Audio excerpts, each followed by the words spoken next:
Halo healthy people, perkenalkan saya Dr. Arya, spesialis urologi di Rumah Sakit Umum Daerah Provinsi Nusa Tenggara Barat.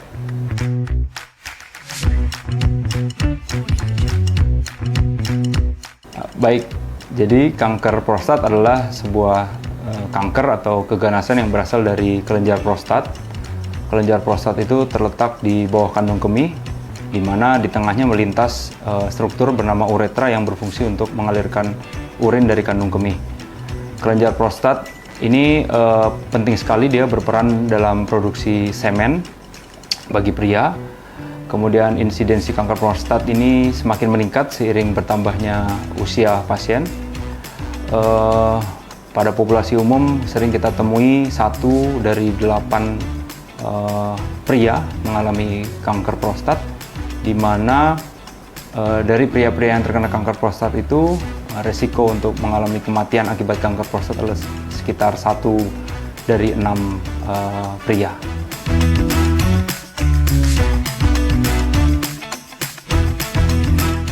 Baik, untuk screening kita memiliki beberapa metode tes atau uji. Yang pertama adalah pemeriksaan prostat spesifik antigen atau PSA.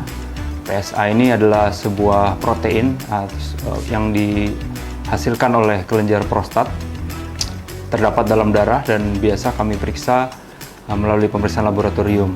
Kemudian kami juga memiliki pemeriksaan rektal, yaitu di mana dokter akan meraba prostat untuk menilai apakah ada tanda keganasan atau tidak.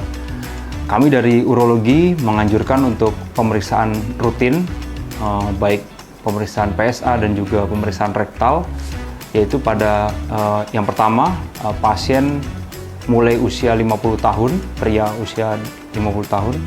Kemudian yang kedua, pria di atas usia 45 tahun dengan riwayat keluarga memiliki kanker prostat. Jadi yang dianggap berisiko tinggi adalah mereka-mereka yang memiliki kakak atau paman atau ayah maupun kakek yang mengalami kanker prostat. Baik, dan yang ketiga pria di atas usia 45 tahun dengan riwayat atau keturunan ras Afrika.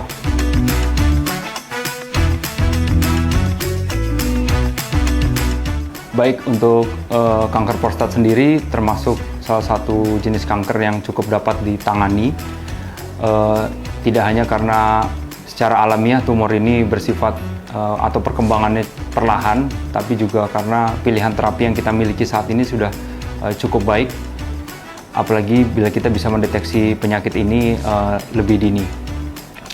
Secara umum untuk penata laksanaan kanker prostat, yang pertama ada kita sebut sebagai pengawasan aktif atau active surveillance, di mana kita tidak melakukan tindakan atau prosedur bedah apapun, kita hanya memantau pasien secara ketat. Kemudian yang kedua kita kenal adalah operasi pengangkatan prostat atau yang kita kenal sebagai prostatektomi radikal. Nah, jadi operasi pengangkatan prostat. Kemudian yang ketiga adalah pilihan terapi yang sudah cukup umum juga, yaitu dengan radioterapi, baik diberikan radiasi secara eksternal dari luar difokuskan ke prostat, atau bisa juga dengan menggunakan metode brachytherapy, yaitu kita tanamkan seed radioaktif di kelenjar prostat.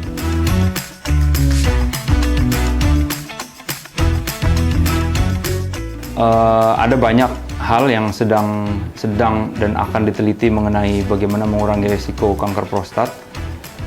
Yang cukup populer mungkin kita pernah dengar adalah konsumsi zat-zat likopen yang terkandung dari tomat, kemudian konsumsi kafein dalam kadar yang proper, dan juga kita menghindari konsumsi daging merah ataupun daging olahan yang berlebihan. Kemudian ada juga yang menyebutkan konsumsi rutin atau penggunaan obat golongan 5-alfa reduktase inhibitor juga bisa berperan, yaitu dia mempengaruhi bagaimana testosteron diproses di dalam kelenjar prostat.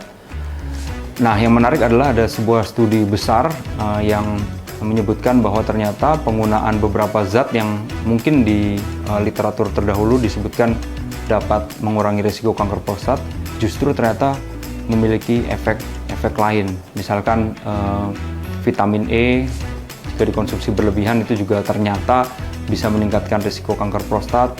Kemudian konsumsi zat seperti selenium yang dulu juga dibilang bisa mengurangi risiko kanker prostat, ternyata sekarang ada efek untuk meningkatkan risiko diabetes. Jadi penting bagi kita untuk bijak dan berhati-hati tetap terkait konsumsi zat-zat tersebut, untuk tetap berkonsultasi dengan dokter.